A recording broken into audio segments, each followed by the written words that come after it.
The way that we imagine our relationships with machines is always either as subservient slaves, where the machines are serving us. We think of robots, of automation, of things that perform tasks for humans, or we think of them as threatening in some way, and we have a deep discomfort and fear of machines and machines becoming intelligent.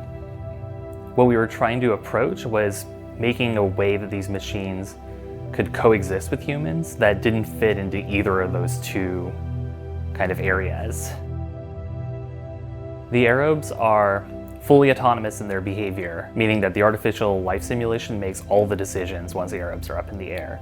There's no pilot, there's no controller, there's no one telling them what to do and when.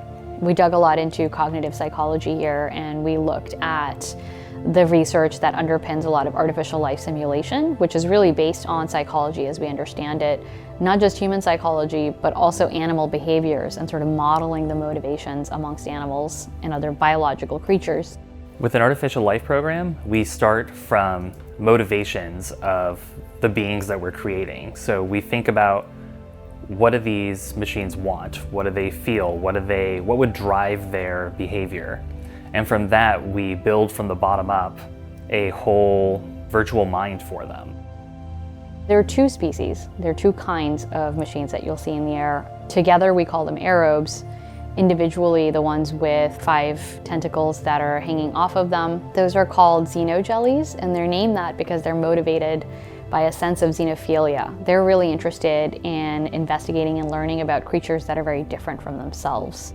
For these machines, which are made of inorganic materials, they're cold, they're autonomous, they're really interested in humans because we're organic, we give off heat. We're almost the most different thing that these machines could possibly imagine from themselves. And so, for example, if there's a crowd of visitors that are hanging out in one space, relaxing or lying down, which often happens, they'll find that really interesting, and they might come over and hover over you and do some very specific behaviors as they're, sort of learning about you a little bit.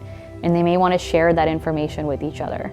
The other species of aerobe is called a planula, and they're a lot more plant-like than the xenojellies, almost more like algae or fungi, kind of on the threshold between animals and plants.